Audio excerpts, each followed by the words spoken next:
وجيء يومئذ بجهنم يومئذ يتذكر الإنسان وأنى له الذكرى، اور جس دن جہنم بھی لائی جائے گی اس دن انسان عبرت حاصل کر لے گا، لیکن آج عبرت کا فائدہ کہاں؟ یقول یا لیتنی قدمت لحیاتی، وہ کہے گا کہ کاش کہ میں نے اپنی اس زندگی کے لیے کچھ نیک اعمال پہلے سے کر رکھے ہوتے۔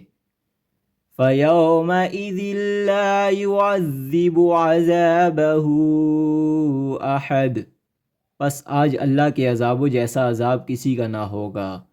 وَلَا يُوثِقُ وَثَاقَهُ أَحَدٌ، نہ اس کی قید و بند جیسی کسی کی قید و بند ہوگی۔ یا ایتھا النفس المطمئنۃ ارجعی الی ربک راضیۃ مرضیہ، اے اطمینان والی روح، تو اپنے رب کی طرف لوٹ چل اس طرح کہ تو اس سے راضی وہ تجھ سے خوش۔ فادخلی فی عبادی وادخلی جنتی، پس میرے خاص بندوں میں داخل ہو جا اور میری جنت میں چلی جا۔